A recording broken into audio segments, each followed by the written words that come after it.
something just kind of came to me and I really just needed to get it out of my system. So sorry if this is about to be all over the place. I just needed to get it out. If you struggle with procrastination, it's not because you need more motivation. It's not because you need a bigger reason to start. It's because you don't trust yourself.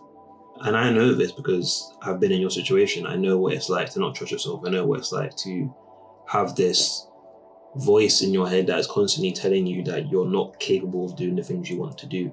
I know what it's like to have that voice in your head that's constantly belittling you, telling you that you're never gonna be shit, that everyone that's ever told you that you couldn't do stuff was right. And now as someone who no longer has this mentality in my mind, or I no longer let these thoughts dominate my mind, I want to tell you how I did it and how you can do it as well, because a lot of this isn't rocket science. It's simply understanding that you want to be right. You want to be right more than you want to be happy. Just sit with that for a second. You want to be right more than you want to be happy. You want to feel like you have the correct opinion about yourself more than you actually want to live a life that feels better to you. And it's simply because your brain wants you to align to the beliefs that you have about yourself.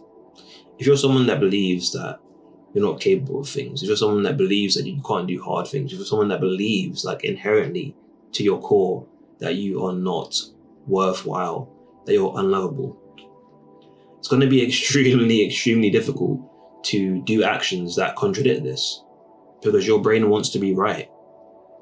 Your brain prioritizes being right more than it prioritizes what's best for you. Because let's be honest, your brain chemically on a chemical standpoint doesn't know what is best for you. It doesn't know what option to choose. It knows what feels comfortable to it.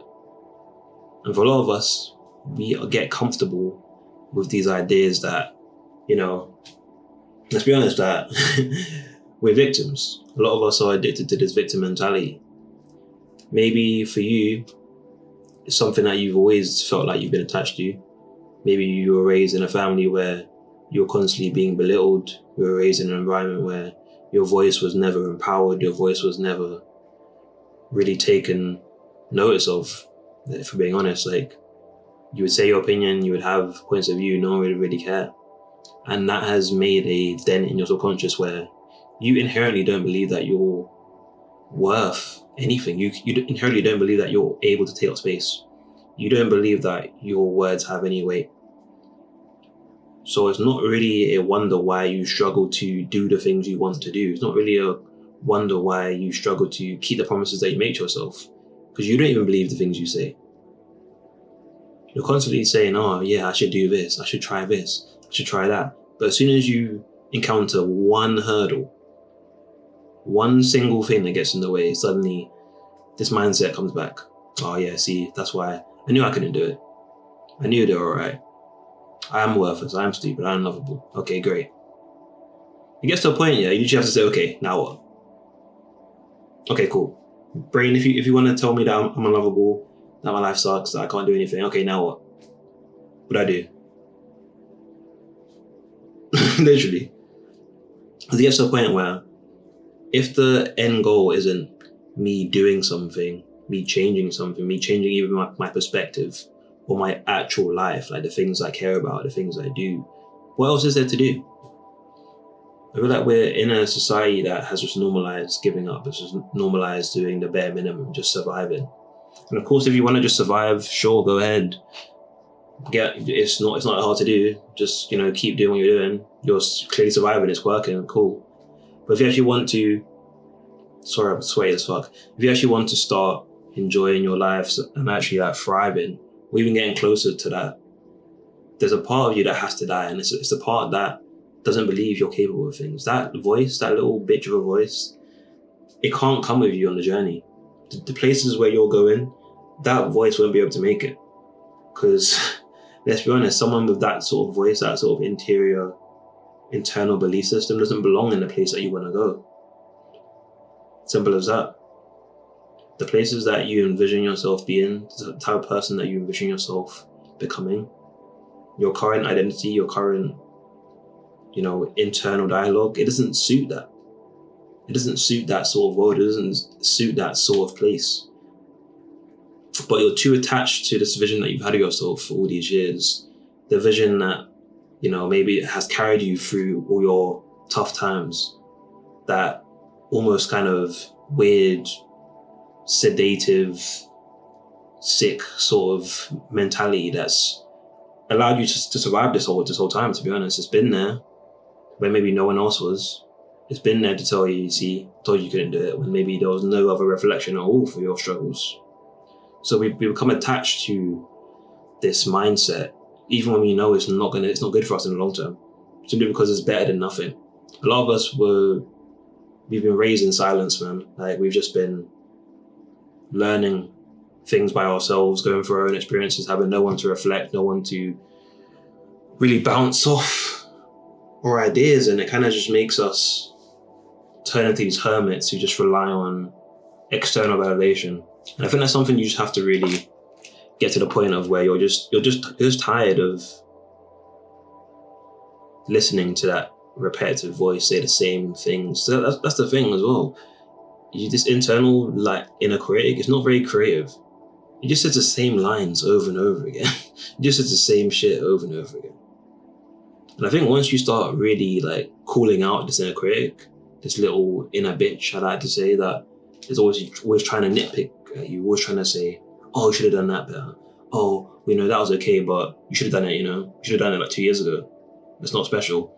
That little voice there, that voice has never achieved anything in their life. That little voice there has never done anything special. All it does is critique. All it does is nitpick. All it does is point the finger while doing nothing in itself. So once you start actually questioning that inner voice, you start to understand that voice is powerless. It actually is powerless. It has as much power as you give it. If you believe that this inner critic has power over you, then you're right. If you believe that this inner critic has power to change what you do in your everyday life, then you're right. If you believe that this inner critic has the potential and the power to literally destroy your life, then that is what it's going to do. That's exactly what it's going to do. Your perception of everything around you, including yourself, is your reality. People always like to say, oh, come on, you're not being realistic, you're not being... What does that mean? People that say that, they honestly think that their understanding what realistic is what the group also believes. It's not true. It's not true. And once I realized that, I realized there was no limits to my potential other than what I put on myself. And there's no limits to what you can do other than what you believe you can do. As cheesy, as corny as it sounds, and you've probably heard it a million times, it's true. And take it from someone who's actually lived this life and actually done this, made these changes.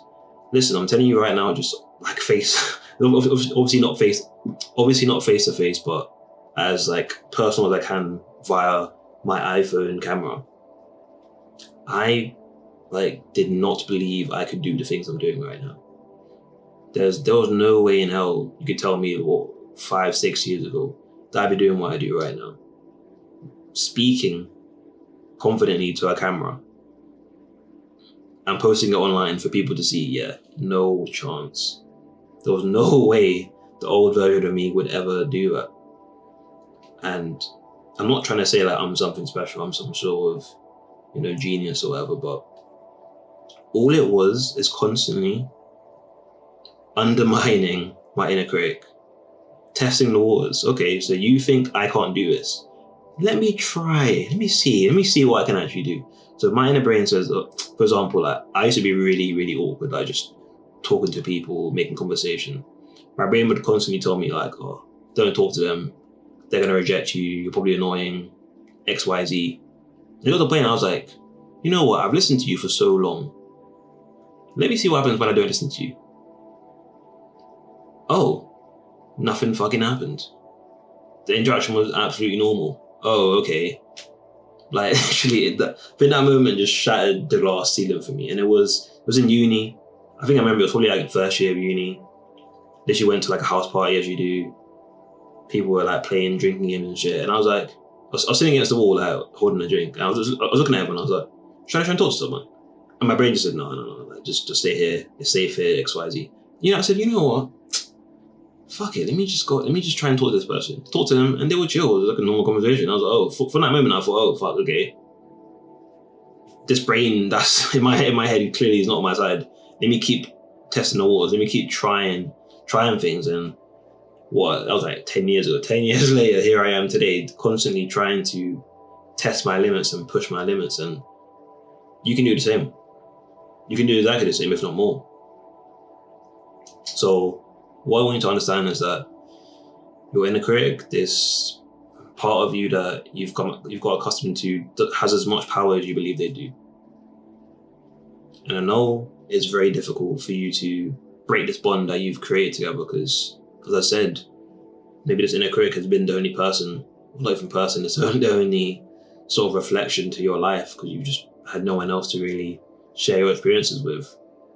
I'm telling you, not all bonds are healthy. Not all relationships are healthy. Your connection with this inner critic is an extremely toxic one, and it needs to be broken. It needs to be broken. So once you start breaking this connection and rebuilding it to a more healthy relationship, because right now, I'll be honest, I still have an inner critic, but its voice is like on level 5 compared to it being like level 100, like how it used to be. Because simply because I've trained it to be nicer to me. I've trained my voice to be nicer to me. Instead of like constantly like criticizing me, like pointing out all my mistakes, what I do is I try and allow my inner critic to be like a best friend or like a confidant. So even when I do mess up, like I've messed up so many times in this video by stuttering and fumbling over my words like I do because I'm a human, instead of my brain saying, oh, see, you're an idiot, see, you can't do this, see, just, oh, okay, you are human, let's work on that next time, let's see what we can do. Like, literally just accepting that I'm a human, I'm not a perfect person, I'm gonna make mistakes, and that's okay. So if there's one thing I want you to leave with this video knowing is that you are capable of a lot more than you believe you are. And if your inner critic is what's keeping you behind and keeping you stuck, you need to break that bond and create a healthier relationship with yourself because you deserve to be seen, you deserve to be heard, and you deserve to be here. All right. Speak to you soon. Peace.